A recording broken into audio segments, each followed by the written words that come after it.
मैं उम्मीद करता हूं कि आपने 6.1 इस चैप्टर का वीडियो ऑलरेडी देख लिया है, which is about perimeter and area, the introduction. In this we are going to talk about area. उसमें पेरीमीटर के बारे में मैंने आपको पूरा समझा दिया था 6.1 में। इस वीडियो में we will be talking about area and this is 6.2। Hello, नमस्कार, वणक्कम। You are watching CBSE with Sudhir for class 6 students, mathematics, Ganita Prakash. चलते हैं, मजा करते हैं। We have studied the areas of closed figures, यानी कि regular and irregular in previous grades. Let's recall some key points. So ये जल्दी से क्विक रिवीजन है। क्विक रिवीजन आपको याद होगा, जैसे आपका मैथमेटिक्स का नोटबुक में कैसा होता है, स्क्वायर स्क्वायर स्क्वायर स्क्वायर होते हैं ना, तो उसी हिसाब से यहां पर भी कैलकुलेशन की जाएगी। तो उन स्क्वायर्स को जरा याद रखिए। मुझे लगता है कि शायद 6th क्लास में भी वैसा ही नोटबुक का इस्तेमाल आप करते होंगे। तो स्क्वायर और रेक्टेंगल को किस तरह से करते थे, ओके, ये सब तो हो गया रिवीजन। नाउ यहां पर अभी आते हैं रियल लाइफ प्रॉब्लम्स पर। एक फ्लोर, जो जमीन है, जो आपकी फ्लोर है, वो है 5 मीटर्स लॉन्ग और 4 मीटर्स वाइड, यानी कि उसकी लंबाई है 5 मीटर और चौड़ाई है 4 meter. Okay, a square carpet of sides 3 meters is laid on the side, कि यानी कि एक कारपेट भी लगाया गया है जिसका एक स्क्वायर है और एक तरफ का मेजरमेंट है 3 मीटर, यानी कि चारों कॉर्नर, चारों sides are 3 meters each. Find the area of the floor जिस पर कारपेट नहीं लगा हुआ है, यानी कि आपके फ्लोर का पूरा है 5 मीटर्स बाय 4 मीटर्स, यानी कि आपका पूरा जो एरिया है वो है 20 square meters. Length of the square meters कितना है, 3 है, यानी कि 3 into 4, sorry, area of the carpet is 3 into 3, यानी कि जो स्क्वायर एरिया होगा वो होगा 9 स्क्वायर किलोमीटर्स स्क्वायर मीटर्स। तो इसका मतलब हो गया 20 में से 9 को माइनस करेंगे, यानी कि 11 स्क्वायर मीटर्स एरिया है जिस पर कारपेट नहीं है। ओके, एक और एग्जांपल लेते हैं। 4 square flower beds each of side 4 meters are in 4 corners of a piece of land, जो कि है 12 मीटर बाय 10 मीटर्स वाइड, यानी कि 12 बाय 10, यानी कि 120 स्क्वायर मीटर्स का पूरा एरिया है। लेकिन उसमें से 4 square flower beds each of side 4 meters are also there. Okay, तो find the remaining part of the land जिसपे कि फूल नहीं लगे हुए हैं। तो लेंथ हो गया, ये हो गया 120 square meter. The side length of each of the 4 is 4, so 4 into 4 16, so 120 में से, so और 16 के 4 हैं, चारों कॉर्नर में हैं, तो 16 into 4 64, so 120 में से 64 माइनस गए 56 स्क्वायर मीटर। समझ में आ गया या नहीं? ठोको ताली। समझ में आ गया तो समझ में आ गया बोलो, it is clear sir. Now let's do some figure it out questions. The area of a rectangular garden, की एक गार्डन जिसके डायमेंशंस रेक्टेंगुलर शेप में है, स्क्वायर नहीं है, रेक्टेंगुलर है, यानी कि उसकी लंबाई उसकी चौड़ाई से ज्यादा है, is 300 square meters. Okay, what is the width of the garden? अभी इसको कैसे करना है, सिंपल है, बहुत ही आसान है, इसमें कोई दिमाग लगाने वाली बात भी नहीं है। Area of rectangular garden is 300 square meters, length is 25 meters. अभी फॉर्मूला कौन सा है, लेंथ इंटू ब्रेथ, यानी कि 300 equals 25 into breadth, 300 by 25 12 meters, यानी कि ब्रेथ हो गई 25 मीटर्स, 25 इंटू 12 इक्वल्स 300 मीटर्स। दूसरा क्वेश्चन क्या है, what is the cost of tiling a rectangular plot of land 500 meters long and 200 meters wide at the rate of 8 rupees per 100 square meters? बताओ, इसको जरा सोच के बताओ। एक मिनट में कुछ और निकाल रहा हूं। या ओके, तो इसको कैसे करेंगे, इसको आप ऐसे करेंगे। The area of rectangular plot is length into breath, वो हो गया 500 इंटू 200, ये हो गया 100,000 स्क्वायर मीटर्स। 500 इंटू 200, 500 इंटू 200 है ना, कि यहां पर है 500 meter long and 200 meters wide, तो उसका पूरा एरिया हो गया 100,000 स्क्वायर मीटर्स। क्लियर?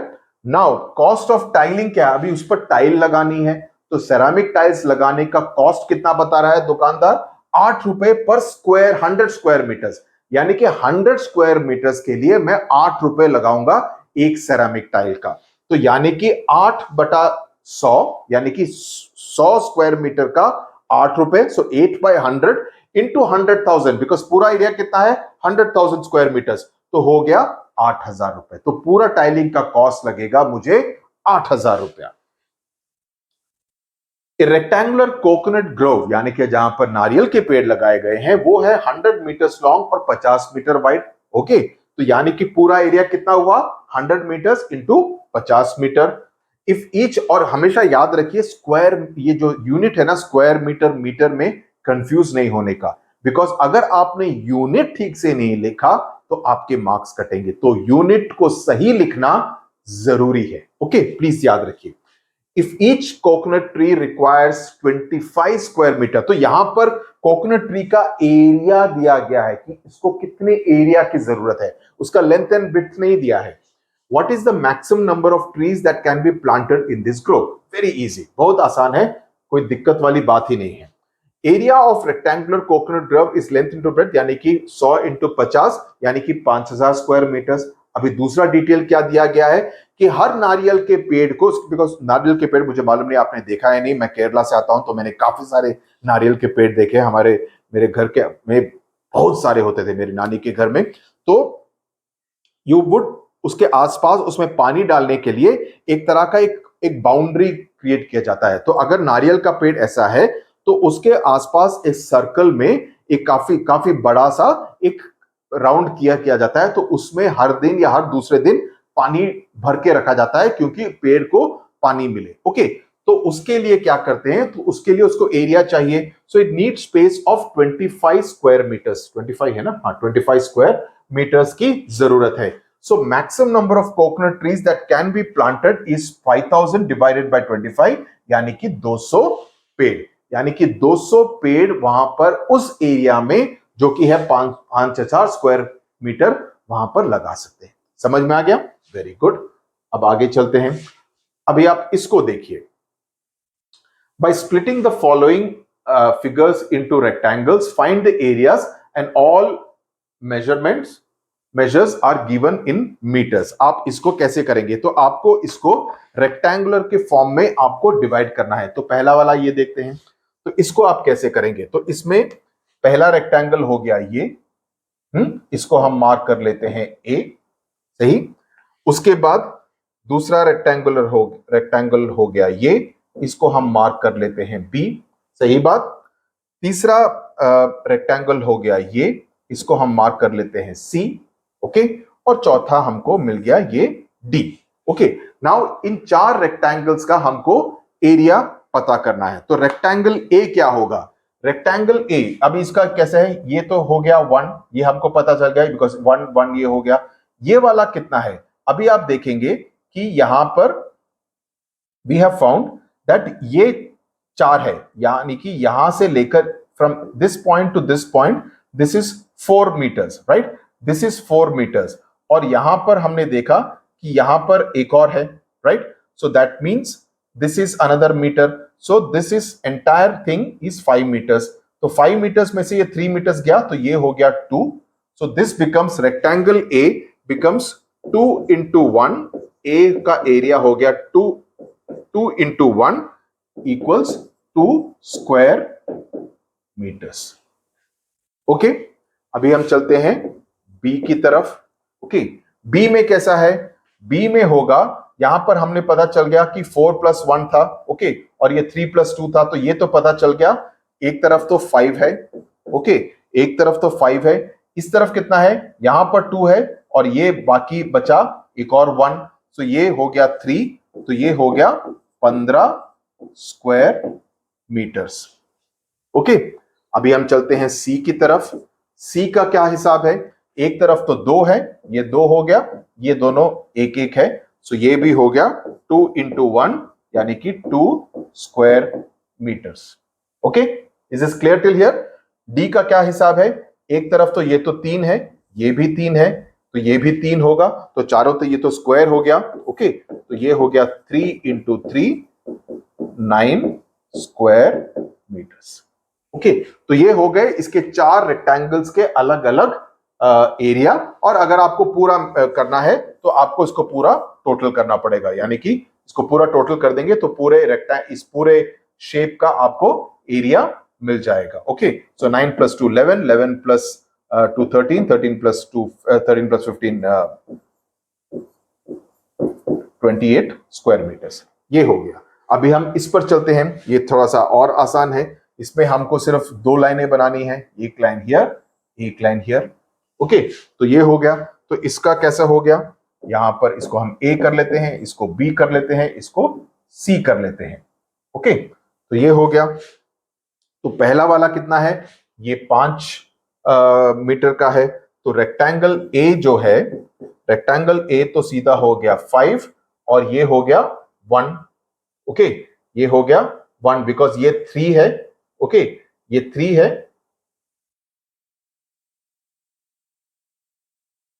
सॉरी ये पूरा 3 है।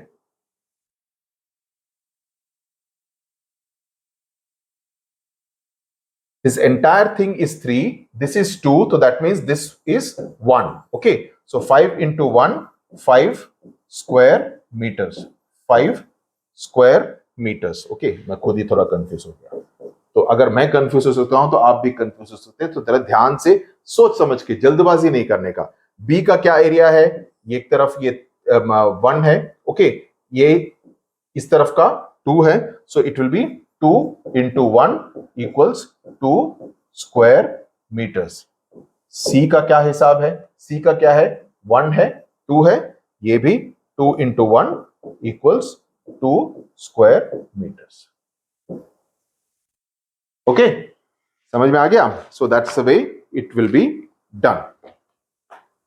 आगे चलते हैं। अगर आपने नोट कर लिया है तो मैं आगे चलता हूं। Okay,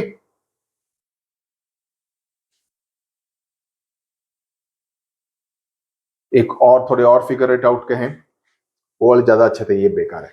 explore and figure out, इसमें कई सारे ट्राइंगल्स हैं। Okay, explore and figure out how many pieces have the same area, इसमें कौन से ऐसे हैं जिसका कि एरिया बिल्कुल सेम है। तो आप सीधा पाएंगे सी और ई, ये दोनों इक्विलैटरल ट्राइंगल्स हैं, इन दोनों का एरिया बिल्कुल सेम है। सो सी एंड ई का, it is exactly C and E shape have the same area. दूसरा क्वेश्चन देखते हैं, how many times bigger is shape D as compare to shape C and what is the relationship between C, D and E. यानी कि D के मुकाबले, okay, how many times is D bigger than shape C. तो D क्या है, shape C का double है। Shape D is twice as bigger as shape C. Okay, आप देख सकते हैं ना, इसको आप ऐसे लगाएंगे, आपको सीधा अंदाजा हो जाएगा। इसको, इस ट्राइंगल को आप ऐसे लगाएंगे और तो that means it is double. Then what is the relationship between shape C, D and E? So the relationship क्या है, C और E को मिलाएंगे, अगर आप C और E को मिलाएंगे तो आपको D मिलेगा। So that is the relationship. Which shape has more area? Shape D और shape F? D का एरिया ज्यादा है या F का ज्यादा है? Give reasons for your answers. Both D and F have equal area. We can assess this by fitting both C and E into D and F and both will fit properly. अगर आप इसको देखेंगे कि अगर आप C, अभी हमने देखा है कि C और E D के मुकाबले हैं, तो अगर आप C और E को यहां पर लगाएंगे, एक ऐसा होगा, C ऐसा होगा, यहां पर ऐसा, ओके, ऐसा, और E को आप ऐसे लगा सकते हैं, आप देखेंगे कि F में भी फिट होगा। तो D और F का एरिया बिल्कुल इक्वल एरिया है। Okay, fourth question, which shape has more area, shape F और G, give reasons for your answer. F और G, इन दोनों के बीच में हम कंपैरिजन करें तो किसका एरिया ज्यादा है। तो both F and G have equal area, it is because both C and E will fit into both properly. तो यहां पर भी आप देखेंगे कि C और E, इसको हमको मेजरमेंट के लिए यूज करना है, तो आपको देखेंगे कि G में आप C को इस तरह से फिट कर सकते हैं, इस तरह से, और E को आप उल्टा करके ऐसे फिट करेंगे तो G में भी फिट हो जाएगा। तो इसका भी एरिया, F और G का भी एरिया बिल्कुल सेम है। What is the area of shape A as compared to shape G? Is it twice as big or 4 times as big? A को G के साथ कंपेयर करेंगे, A का मुकाबला अब G के साथ करेंगे तो कैसा होगा? Area of shape A is twice as big as shape G. तो shape G को आप A में फिट करेंगे, आप पाएंगे that it is twice as big as shape G. What is the area of, अच्छा ये हो गया fifth question. In the tangram pieces, by placing the shapes over each other, we can find out that shapes A. Basically उसको एक एक करके ऊपर रखेंगे, आपके बुक के लास्ट में दिया गया है, so you can find out the area. It's all about fitting it into this thing. ये basically it's almost like art and craft की classes में जैसे करते हैं। Can you now figure out the area of the big square formed with all the 7 pieces in terms of area of shape C? तो इसको कैसे करेंगे? कौन सा क्वेश्चन है ये? Question number 6. So area of big square is 16 times the area of shape C. तो shape C के मुकाबले में ये 16 टाइम्स ज्यादा है कि ये एक पार्ट है और इसको 16 टाइम्स आप C को लगाएंगे, आपको पूरा बड़ा स्क्वायर मिल जाएगा. Okay. Then 7th question, arrange these 7 pieces to form a rectangular. What will be the area of this rectangle in terms of the area of shape C? Now give reasons for your answer. So the area of the rectangle will be 16 times the area of shape C. The total area of the pieces will remain the same. Square हो या rectangle हो, area तो उतना ही रहेगा. Perimeter अलग हो सकता है, लेकिन area उतना ही रहेगा, square हो या rectangle हो. Okay. Last question. Are the perimeters of the square and the rectangle formed from these 7 pieces different or the same? Give an explanation for the same. वो तो भी बता दिया. Perimeter will be different because that depends on the shape. क्योंकि हो सकता है कि आप width को कम करके length को ज्यादा करेंगे तो perimeter ज्यादा होगा. आप एक width को भी ज्यादा करते हैं, length को कम करते हैं तो obviously perimeter कम हो जाएगा. So the distance around a square will be different from the distance around a rectangle. ये हमने पेरीमीटर के चैप्टर में 6.1 में समझ लिया था. ओके. देन उसके बाद कौन सा है? ये आपको कैसे करना है? ये अलग अलग शेप्स हैं. अगर ऐसे देखेंगे तो आपको अंदाजा नहीं हो पाएगा कि इसका एरिया ज्यादा है या इसका एरिया ज्यादा है. आपको क्या करना है? एक ऐसे you will have to place it in a square box. अगर आप इसको एक स्क्वायर बॉक्स में प्लेस करते हैं,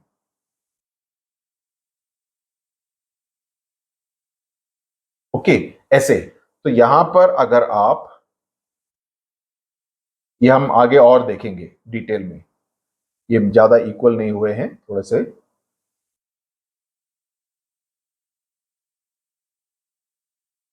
ओके. तो इसमें आप देखेंगे लाइक फॉर इंस्टेंस जितने भी स्क्वायर्स फुल हैं, लाइक ये फुल स्क्वायर है, ये फुल स्क्वायर है, ये ऑलमोस्ट फुल स्क्वायर है, ये फुल स्क्वायर है, ये फुल स्क्वायर है, ये है. तो इसको आप, एक तरीका होता है काउंट करने का, ये भी फुल स्क्वायर है लेकिन ये सब बाहर है. ओके. ये बाहर है, ये बाहर है, ये बाहर है, ये बाहर है, राइट. ये भी ऑलमोस्ट बाहर है.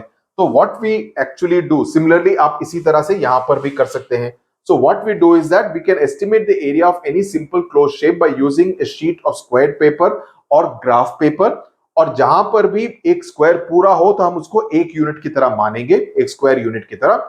To estimate the area, we can trace the shape onto a piece of transparent paper and place the same on a piece of squared or graph paper, जैसे मैंने अभी आपको दिखाया.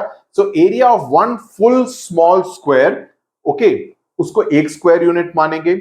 जो भी उसमें नहीं है उसको हम इग्नोर कर देंगे.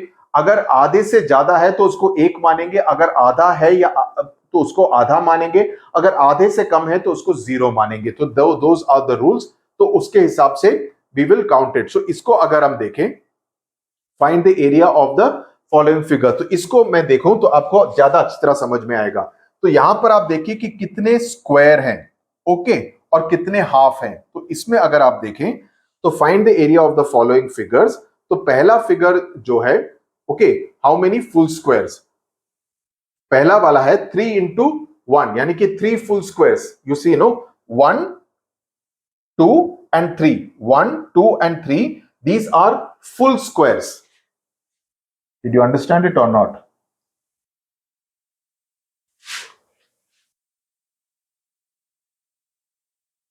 One, 2 and 3, these 3 are 3 full squares, right?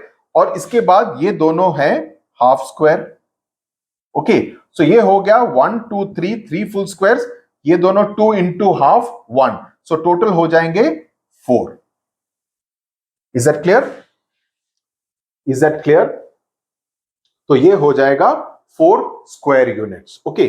Similarly हम देखें सेकेंड फिगर जो है, सेकेंड फिगर में कितने हैं आप देखिए, 1 2 3 4 5 6 full squares. Is this clear? 1 2 3 4 5 6 full squares. और उसके बाद आधे squares, so 6 full squares are there. Half full squares कितने हैं? वो भी 6 हैं और उसको लेकर हम आधे से मल्टीप्लाई करेंगे. ये कैसे हुआ? 1 2 3 4 5 and 6. क्लियर? 1 2 3 4 5 एंड 6 और 1 2 3 4 5 6 ये हो गए आपके फुल स्क्वायर्स। सो 6 इंटू 1 6, 6 इंटू हाफ 3, तो ये हो गए आपके 9 square units. Okay, third figure पर चलते हैं। ये हो गया, तो इसमें 1 2 3 4 5 6 7। Okay, you will have 8, sorry कितने हैं, हाँ 7 फुल स्क्वायर्स हैं, हाफ फुल स्क्वायर्स 6 हैं, तो इसका हो गया आधा। सो 7 plus 3 10 square units. Similarly fourth figure जो है, ओके, जो फोर्थ फिगर जो है उसका कैसा है, 1 2 3 4 5 6 7 8। सो 8 full square units. Okay, 8 full square units हो गए। और हाफ स्क्वायर्स कितने हैं, 1 2 1 2 3 4 5 6। तो 6 हाफ स्क्वायर्स हो गए, तो उसका होगा 11 8, सॉरी यहां पे मैंने गलत लिख दिया है, तो you will have to write it like, ये मैंने सीधा टोटल कर दिया, I thought I had changed it. तो ये होगा 6 into half 3, so 3 plus 8, okay, 3 plus 8 equals 11 square unit. So that's how it will be. So I hope ये आपको अभी क्लियर हो गया। तो with this we come to the end of 6.2, जो छोटा सा था। 6.3 काफी लंबा रहेगा, जो कि हम अगले इसमें, अच्छा ये वाला है, इसको सर्कल से है, ये आपको एक एक्सरसाइज करना है। तो this is not really much of a theoretical thing, कि हम हमेशा स्क्वायर में नहीं करते हैं, स्क्वायर में करते हैं क्योंकि अगर आप गोले से करेंगे तो अगर आप गोला टाइट लगाएंगे तो समझ में आएगा, लेकिन अगर आप गोला इस तरह से लगाएंगे तो यहां पर स्पेस, यहां पर स्पेस, यहां पर स्पेस, यहां पर स्पेस रहेगा। So that will not be the right one two do. तो आपको एक अपने एरिया में, आपका जमीन है, आपका फ्लोर है, आप स्क्वायर्स के हिसाब से you can play a game and try to calculate the area accordingly. Okay, तो इस तरह से you can do, this are all meant for you to do this exercises, ताकि आपका जो माइंड है एक तरह से ट्रेंड हो जाए in order to measure distances. जब आप अपने फ्लोर पे देखिए, अपने स्टडी रूम में बैठे हैं, आप देख रहे हैं कितनी टाइल्स हैं, ओके, यहाँ पर 5 हैं, यहाँ पर 3 हैं, तो आप उस हिसाब से एरिया कैलकुलेट करके, so you get your mind to be trained to measure it in terms of squares. Okay, तो ये आपको अपने आप करना है। So that's not this thing. अगले वीडियो में we will start with 6.3 area of a triangle, जो कि थोड़ा सा ज्यादा कॉम्प्लिकेट हो जाएगा, लेकिन मजा बहुत आएगा, और मैं करूंगा ये कि आपको पूरी तरह से समझ में आ जाए। ओके, तो फिर अगले वीडियो में मिलते हैं, तब तक के लिए नमस्कार।